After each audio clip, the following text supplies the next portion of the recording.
Hey my friend, today we're gonna craft some pop and rock ballad style chord progressions together, and the principle is really easy. We want the bass line of our chord progression to go down an entire major scale. So with that example at the beginning, I was in the key of E major, and I want my bass line to go like this.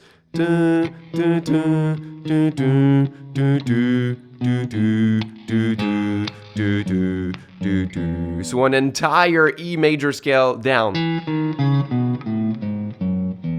But since it's not a really comfortable spot to build my chords, especially since I'm starting from the 4th string, I'm just going to play that bass line elsewhere. I'm going to start on the 7th fret of the 5th string, and I'm going to play my E major scale here, so that I only have to slide to get the 2nd fret, and all the rest is pretty much in the same area, and I can build easily bar chords from the 5th and the 6th strings from there. So if I want my bass line to be descending in a major scale like this, my first option is to get my chords to be descending down the scale, to play the 7 chords of my harmonization of E major. If I do that, I will end up having E major, the 1 chord, then D sharp diminished, the 7th chord, C sharp minor, the 6th chord, B is the 5th chord, A is the 4 chord, G sharp minor is the 3 chord, F sharp minor is the 2 chord, and back to the 1 chord. But what I don't like about this is that it sounds like an exercise.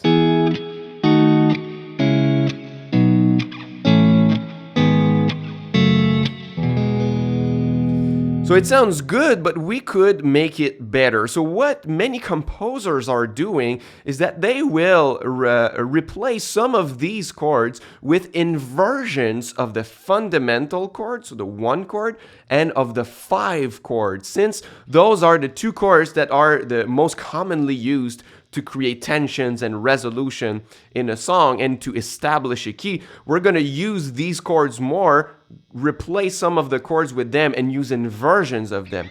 So instead, we're going to end up having a chord progression like this.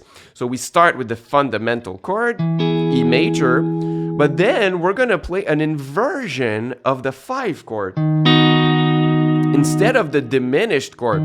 So when you look at this chord, it looks a lot like a B major chord, because it is. It's just an inversion. We just have a different bass note.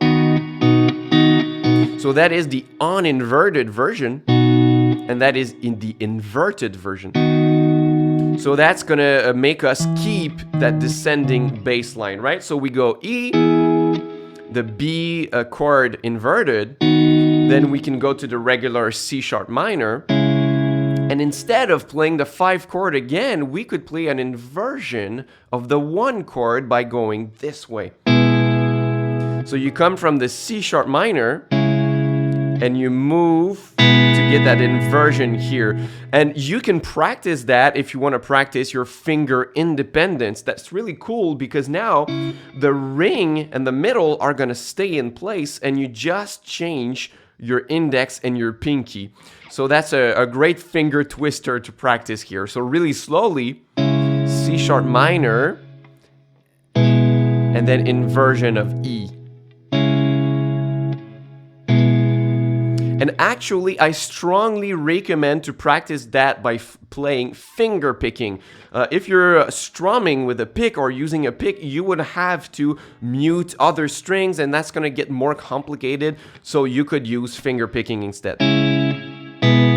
Then that's going to lead us to a A major. And then the next chord, I'm going to do another inversion of my 1 chord, like this. So it's pretty much the same, but I'm going to remove my pinky, and I'm going to bar instead with my index, so that I can play both on the 6th and the 3rd string, the notes that I need on the 4th fret. So basically, that little triad at the middle here is an E major chord. We can put any bass note we want under it, especially if it's part of the chord. So I could play the open 6th, which is fundamental position.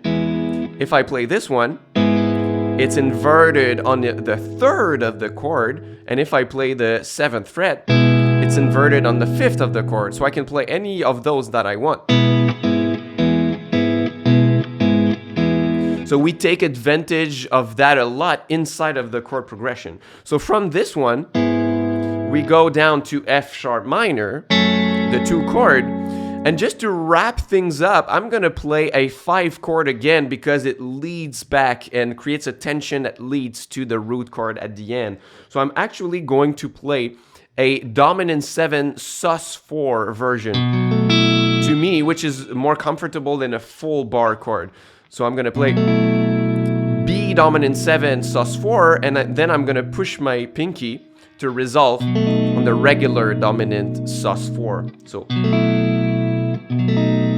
So if I play all of that, this is gonna sound like this.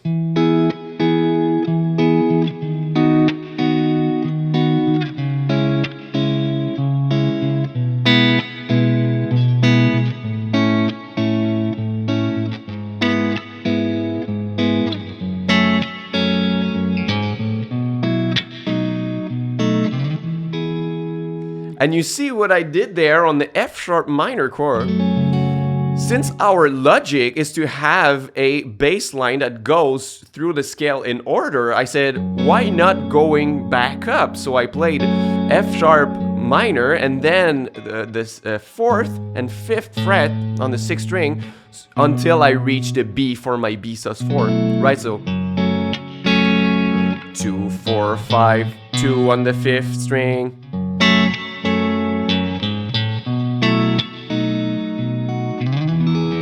So just compare the regular version just going down the chords of the scale compared to the version with inverted chord. So that is just the chords of the scale.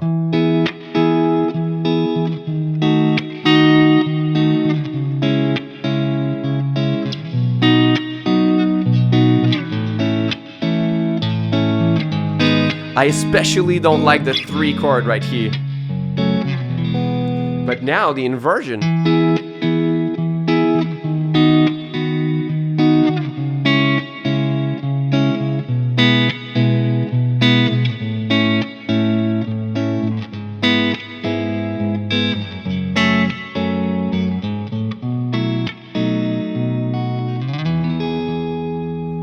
And this is something that we're seeing a lot more in the classic songs in open positions, especially in the key of C major. So when you see songs that sound like this,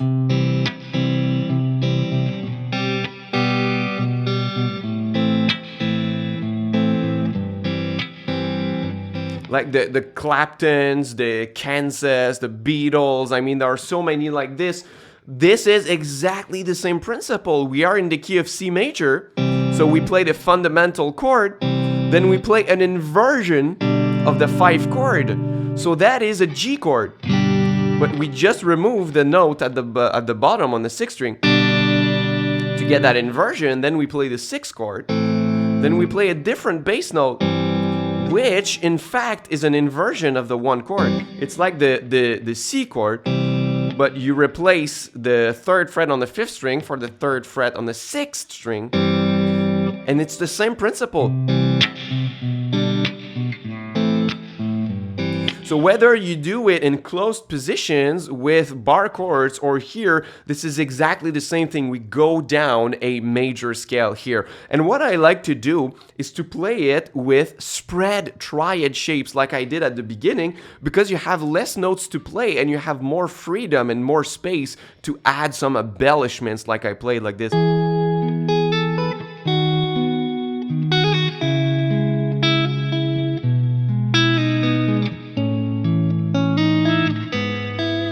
So if you want to learn how to play spread triad shapes, this is exactly what I teach in my free mini course on ambient guitar chords that you can get by clicking on the first link in the description box below. In that course, I am showing you those spread triad shapes. You can download the chord charts. I have some pre-written exercises for you. And did I mention that it's totally free? So if you want to go further with me and learn cool chord shapes, you can click, once again, first link in the description box. And if if you are into emotional chords and learning more about chords like these, I'm going to suggest that next video to watch to show you what is the saddest chord on guitar. I'm sure you are really curious to know, so you can click on this video for the next one to watch. And until next time, my friend, au revoir.